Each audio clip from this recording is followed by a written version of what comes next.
how would I say it? You don't.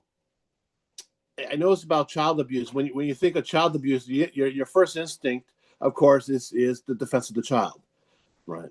You never think about the legal ramifications behind it, and then as you dive into it, and you find out there's a lot more things involved as far as wrongly accused. What happens to parents that are wrongly accused?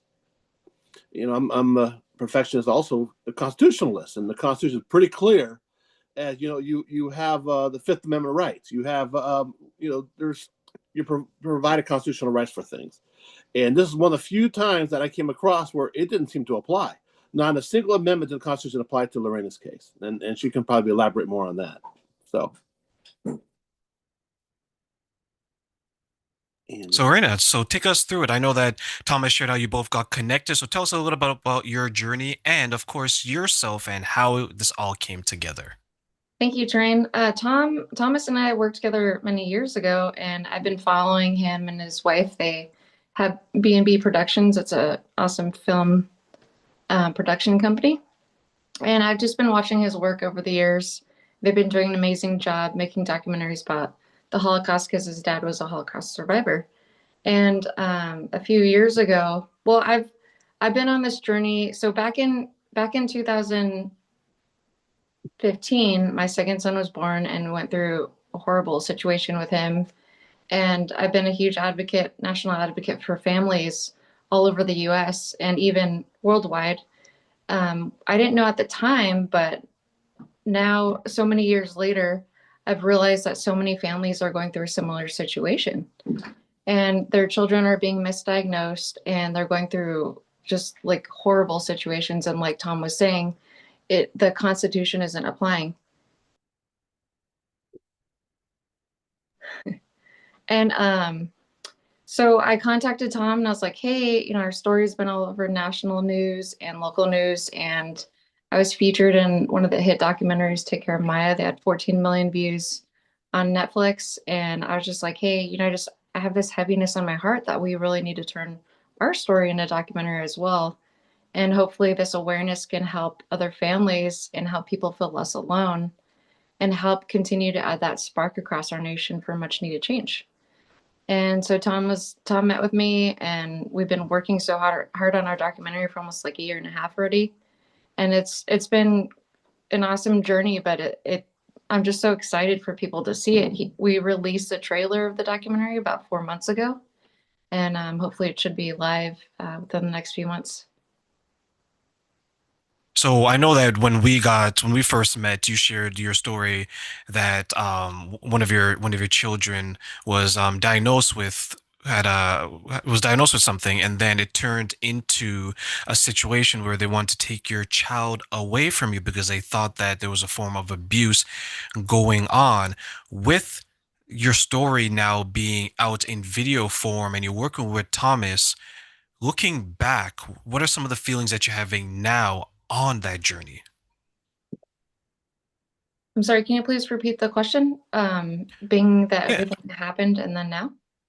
Yeah, so like when you're looking back on your journey with your child being taken away from you for a period of time and you had to fight, now that you're in the process of releasing it for everyone to watch and to view, what are some of the feelings that you're experiencing today in regards to your story? Honestly, it's really hard to share something. So imagine going through something in life. Everyone goes through things in life. Imagine something that's so gut-wrenching and heartbreaking, but yet you want it to get out there to help many others. It's really hard to be so raw and open about what we went through, but I feel like this has helped turn our pain into purpose to try to help other families because um, the situation with my son when he was born, he was getting sick. We kept taking him to the doctors. And then at his 4 month checkup, they took a brain scan and they said there's fluid in his head. We think someone abused him and that he was shaken. And as you can imagine, it put my family through such a horrible situation. I thought, like Tom was saying, our civil rights would come into play, but they did not apply at all. And it's not being applied to many families. It's just happening literally in every county and every state all across our nation to thousands of families. And it just like, as you can imagine being at a hospital with your baby and they're saying your child was abused when no one ever heard them. And they ended up taking my children from me. They illegally crossed state lines when I was visiting family, took my two kids from me and put them into foster care for 5 months. And as a mother, that was like is the worst day of my life when they were taken from me, and not having him every day for 5 months was so heartbreaking. And then my children's father, he had a top secret government and military security clearance. They actually wrongfully charged him with 2 felonies. So not only did we have to go through battle in the family court system to fight for our kids, he had to go through the criminal court system and fight for his innocence. They put an ankle monitor on him and they treated him like a criminal when he's in fact innocent. And it took 5 months to go to court to fight for my kids. I got them back after 5 months. It emotionally traumatized my 4-year-old at the time and my baby, and it was just such a horrible situation, my whole family. And it took my children's father 2.5 years to get the case dismissed for him. And I feel like it's so important to get our story out there to help others feel like they're not alone, and just to raise that awareness. Take Care of Maya is a hit Netflix documentary that got 14 million views within the first 2 weeks.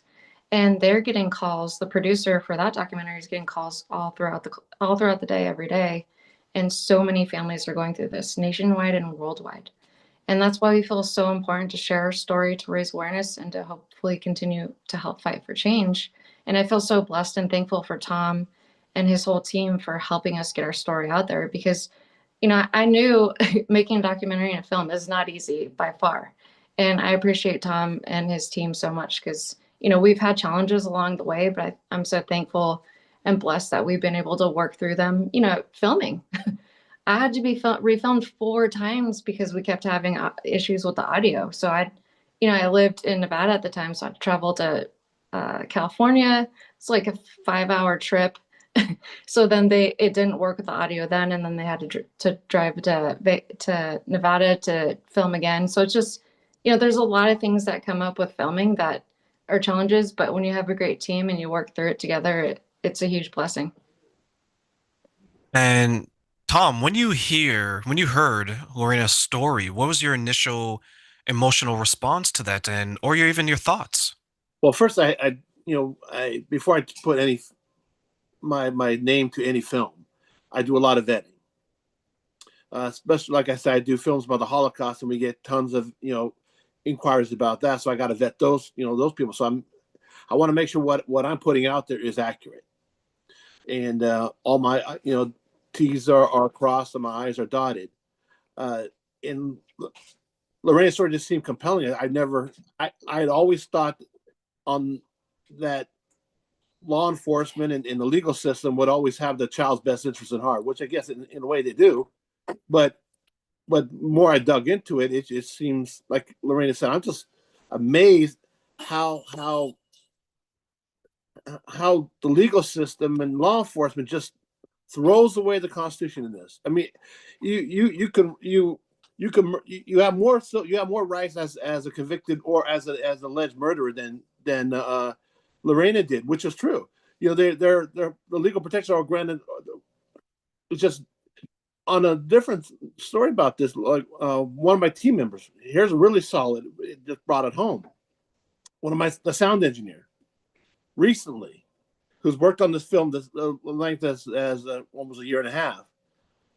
He was wrongly accused about 2 months ago, falsely accused of child abuse. And because of Lorena and working on this project, he knew exactly what to do. So it came full circle with us. So, it's you like I said, to answer your question, I did a lot of vetting, and it seemed that it was and the more I heard about it, the more the people that were involved, and I didn't know it as widespread as it was. I Yeah. work with a, I was going to share, I work with a lot of women who have children, and I couldn't imagine hearing their stories saying that my child was taken away from me. Lorena, like you and I have talked quite a bit, and it's still horrifying to this day where you have your child who you love taken away. And as Thomas has mentioned, you're violating all these rules, all these laws, right? Let's take morality to the side. It's in the Constitution. Like you're violating this. We're in a, was there a time where you felt alone against the big bad state? Yes. They like when you go through this situation, you feel so alone and like no one else is going through it. And at the time I did. And over the years of my national advocacy for all the families that have contacted me as well, you realize this is happening so often. Like Tom was saying, this is happening to our sound engineer. And then over the years, like it's happening so often, but people are so emotionally traumatized, embarrassed because like, nothing was wrong, but then they shine this light on you like something was wrong.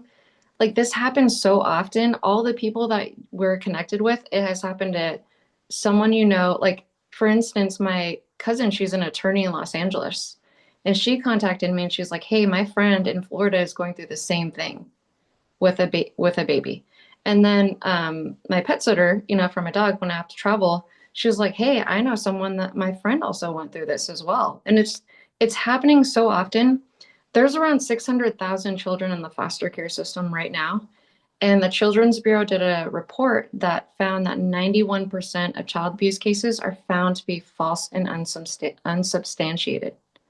And that number is huge. So out of 600,000 children in the foster care system, 91% of them shouldn't be there. Those cases are found to be false and unsubstantiated. And my children were also one of the statistics as well, because they are also wrongfully taken and put into foster care.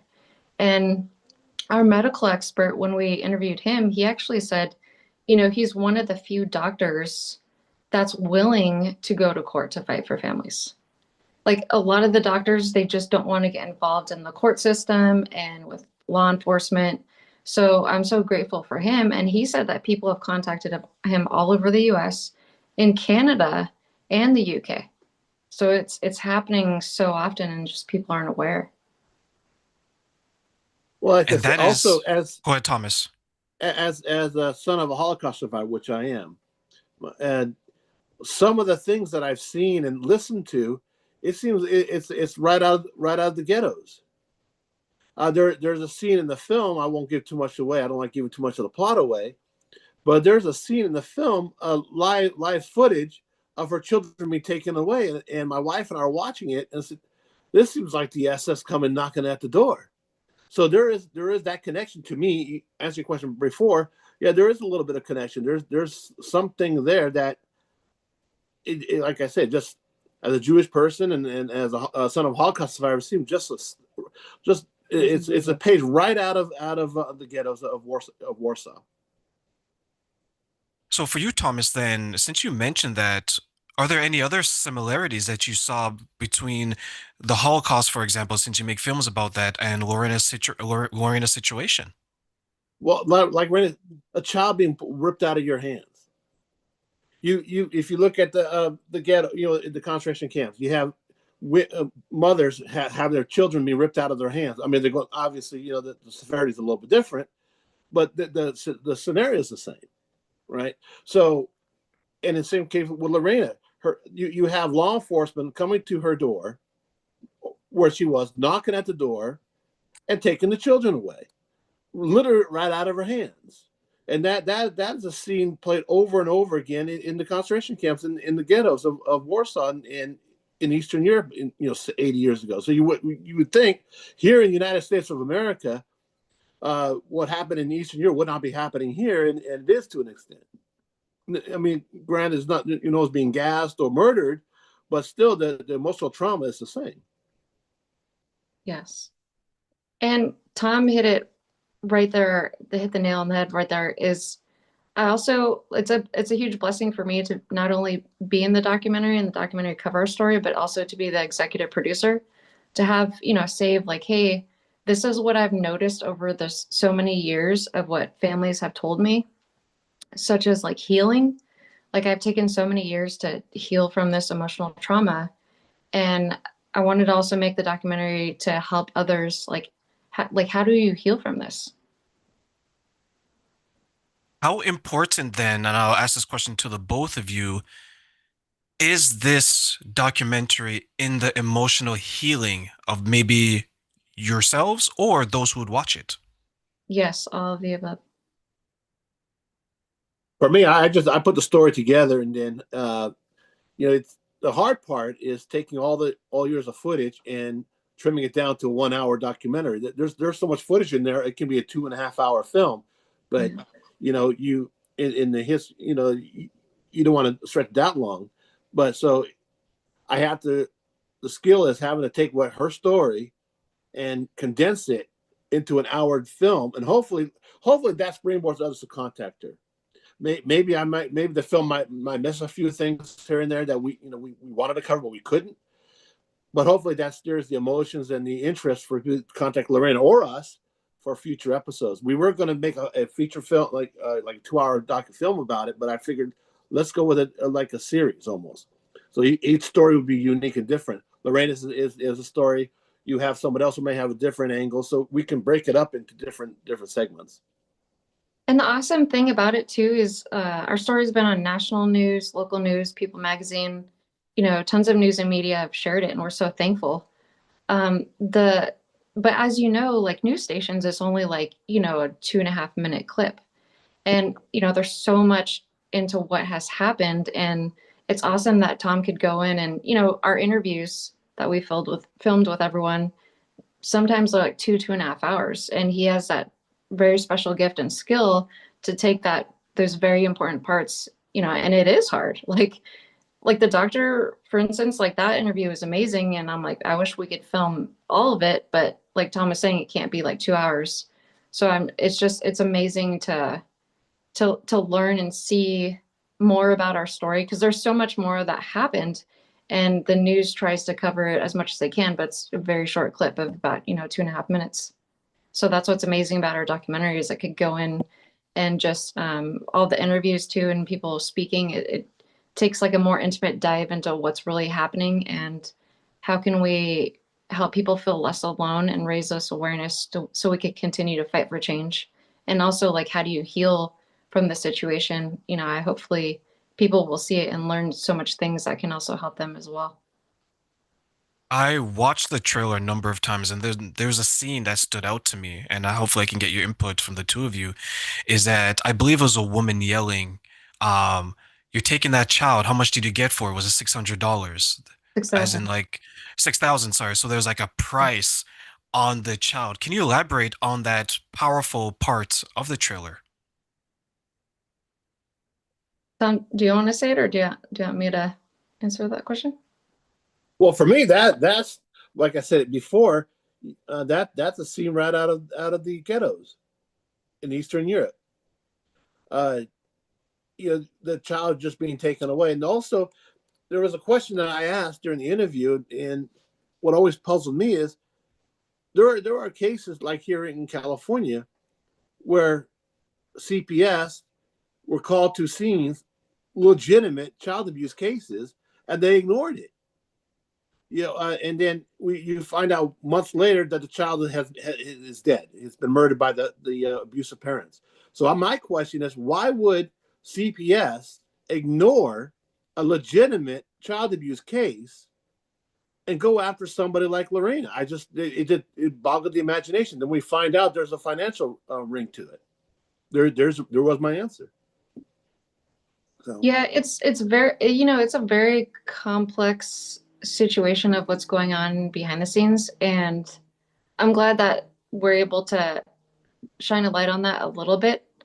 But yeah, it's very concerning because people don't realize, honestly, before this happened to me, I thought the system was working well. You have civil rights and you're protected. But then when you go through this situation personally, it's like all your civil rights were completely thrown out the window. They violated our First, Fourth, and 14th Amendments, and, wrongful search and seizure by the government. It's shocking because you have all these rights and everything. And like Tom was saying, people that are in jail and prison have more rights to protect them than children do. Because the people that are in jail and prison, they're constantly fighting for all these, laws to protect them, and they're being passed. But sadly, children and families don't have laws to protect them. They really don't. And I've had an attorney tell me that. He's like, honestly, as an attorney, people in jail and prison have more rights than you and your children do. And it's just shocking. Like, I never thought the system was like this. I never thought this would have happened to me. And all the thousands of other families that are going through this too, they're like, we never thought this ever would have happened to us. I'm in groups where there's like 20, 25,000 people in each group, like Family Ford Project, Parents Behind the Pinwheels. There's thousands of families in these groups that have been through a similar situation as well. Just people don't realize this is happening. And we need that awareness to continue to fight for change. When our story and other family stories went on the news and the media in Texas, a state representative out there and chair of the Department of Human Services, he's like, this awareness shined a light on how broken our system is, and we're going to try to fight to fix it. So when I lived in Texas, we fought for a law to be passed for 2.5 years that would allow parents a second opinion because to prevent a wrongful removal of the children. And I shared my testimony at the Capitol building in Austin, Texas, with a bunch of lawmakers, and other families and organizations fought for that law to be passed, and it was passed after 2.5 years, and which is awesome. But we hope that it could be a federal law someday in the whole United States. And the other challenge that we're finding as well is that even though we're having these laws placed, sadly, CPS is able to not follow the law and just change their policies and procedures. So hopefully this awareness could help them too. Like Tom was saying, children are actually being abused. Why not help them? And it makes me sad and concerned that all the money and resources and everything that went to taking my children and wrongfully misdiagnosing him with abuse and all these things, why aren't those resources being used on children that are actually being hurt and abused? Like, it's very concerning. And we just hope and pray that the system can be fixed because there's so much going on that people aren't aware of. What do you think then, if you had the power or the ability to, what do you think would need to change when it comes to parents and child services to make sure that the child is protected as well as their families? Well, that's the thing is, like, when there's actually proof and evidence, like with my son, there's zero evidence or proof that he was being abused. A doctor's like, oh, I think he was abused, and that's what they go with, and they run with it. There's a child abuse pediatrician that, well, in my case, the medical experts, we asked the medical expert, like, why did the child abuse pediatrician misdiagnose my son with child abuse? And his response was, she was not properly trained or qualified to read his images correctly. Like, a child abuse pediatrician is just a pediatrician. Sadly, they're not a specialist. Like, you need to get a specialist, like a specialist in neurology, to correctly diagnose the child.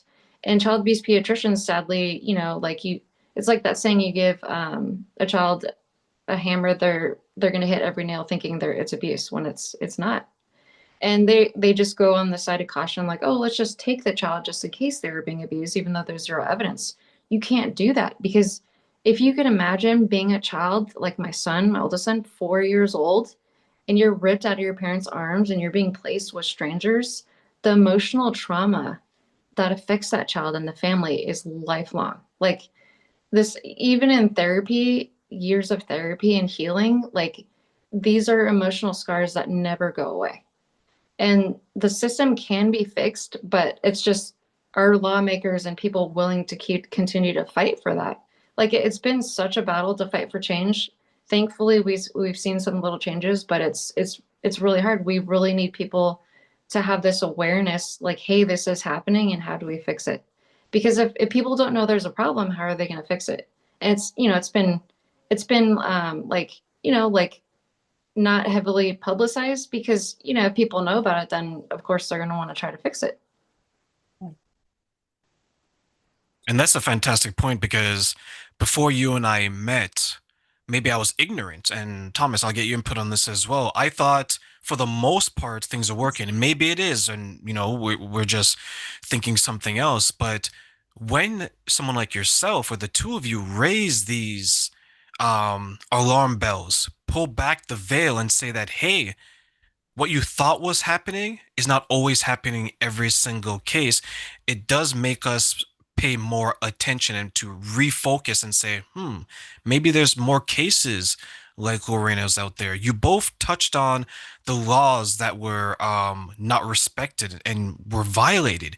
Can you share on what some of those laws were and how they impacted the story and this journey?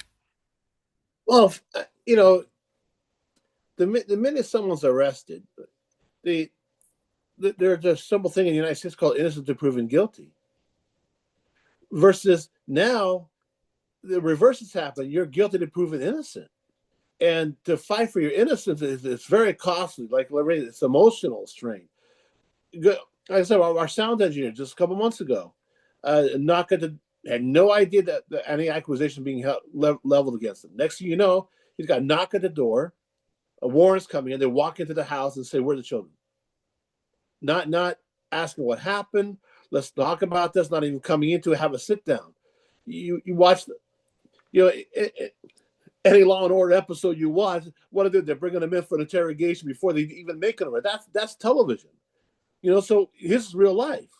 So even in real life is not following the example that's set out by the founding fathers 250 years ago. So I think literally it's just the laws are just not being applied. You're guilty to proven innocent, and regardless of what you're charged with, especially this, law should apply to you no matter who you are, what you are, and where you're from. They're written there for a reason. So, Lorena, what are your thoughts on some of the laws that were violated in regards to your situation? Well, as we were going through the situation, I was like, this, it's going to get better. There's no way it could get, worse. And it did. It got so much worse because we're constantly told, okay, so this is the thing too. It's not, you're not ignorant, not knowing the system is like this because we honestly don't know. We're being told, like, oh, CPS and everyone's doing all these things to protect children. So if we're being told this, then we're going to believe it, right? Until something happens. And going through it myself, I thought, I have civil rights. I have all these rights. I'm protected. No, we even though we have rights, we weren't protected. We filed a federal lawsuit and hopefully that'll go through. But a lot of these cases, they get dismissed and they're allowed to continue to violate people's rights. Unfortunately, it's just the system is very broken and it needs to be fixed. And it's so important for everyone to watch this documentary because, like, even if someone doesn't have a child, so many people have contacted me saying, like, hey, my family member's child or my friend's child is going through this. Like, their family is going through this. And just like I was saying, like, my cousin lives in California, in Los Angeles, and she's like, hey, my friend in Florida is going through this situation. She was even shocked too. And like Tom was saying, our sound engineer is going through it too. Like, it's happening so often, people just aren't even aware of it. And if people know, like Tom was saying, now that our sound engineer knows how to handle the situation, hopefully he won't have to go through the same horrific situation that we had to go through. So, in regards to the documentary, since you both highlighted that, and I get both of your answers again, what do you want people to take away and to understand about the documentary? well, from my point of view, Lorena at least had the foresight and the strength to fight. A lot of families don't have that. That they just think they go along. They think, what can I do? Who can I turn to?